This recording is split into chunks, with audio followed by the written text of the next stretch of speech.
We believe in authenticity, not because it's real, but because something appears old enough to be trusted. Roland Barthes called this that has been the power of photography as proof itself. The image does not need explanation, it just was. Now that principle is weaponized for profit. A product gains instant respect simply by looking like a photo from another era, even if the scene was staged and the camera filtered to simulate film grain. Neil Postman warned that images replace language. Photography doesn't just capture reality, it constructs our understanding of what is real. This is why advertisers rely so heavily on visual nostalgia. A product becomes not just useful, but necessary by virtue of appearing familiar. The illusion is convincing because we are trained to believe the past had integrity, even when it was just someone else's clever design.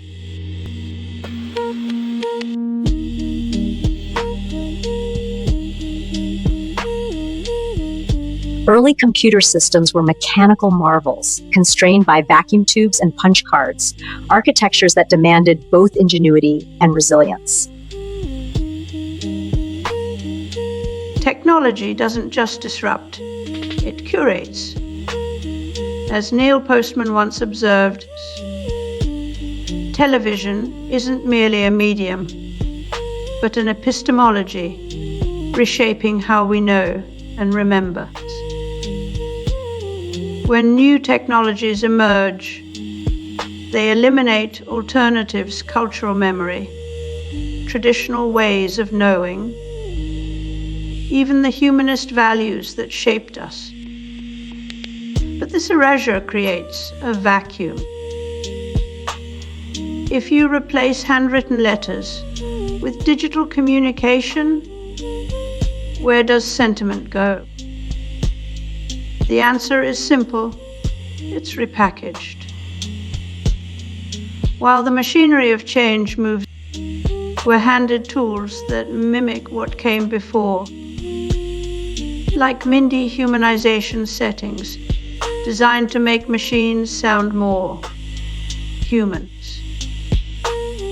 or vintage fonts in corporate logos that evoke handwritten authenticity without a single drop of ink being spilled.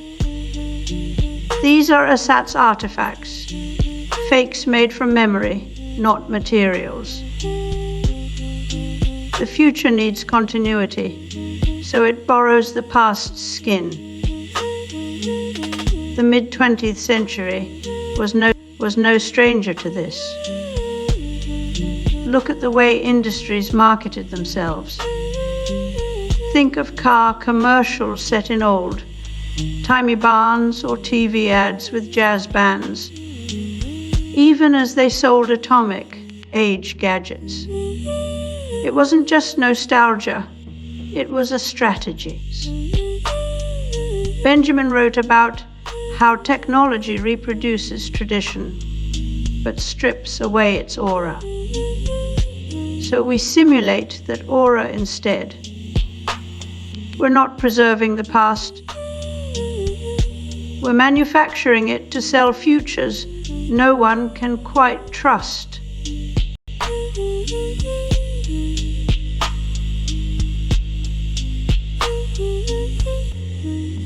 Out of air, water, and coal, we produce a fertilizer for which Americans formerly had to travel thousands of miles.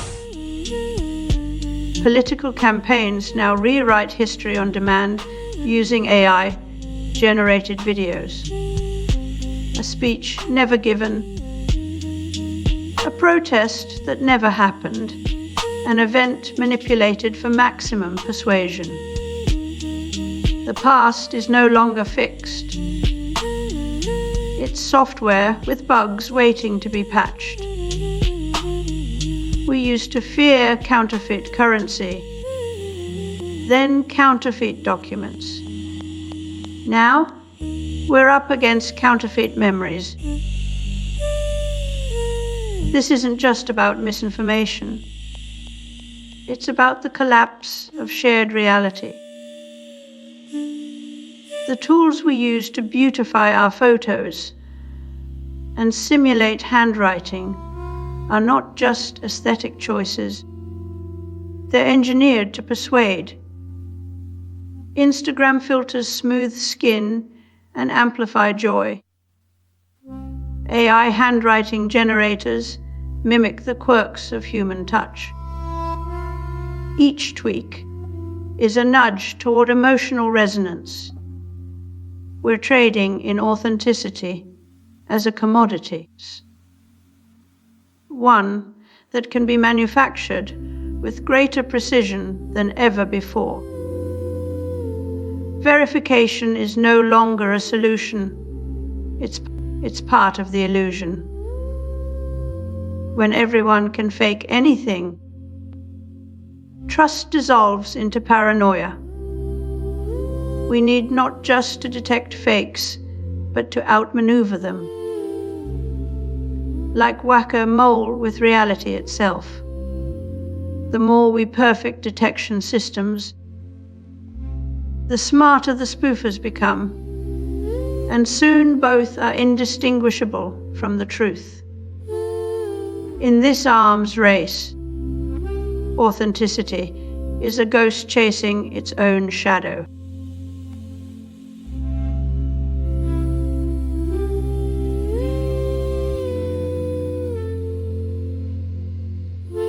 When we buy the past, we don't just collect it, we consume it. Authenticity becomes a brand, and history gets distilled into digestible moments, sold back to us in curated packages. A museum exhibit with modern lighting, a heritage brand rebranding its legacy. These are not acts of preservation, but transactions. We're told that these memories matter because they connect us to something real.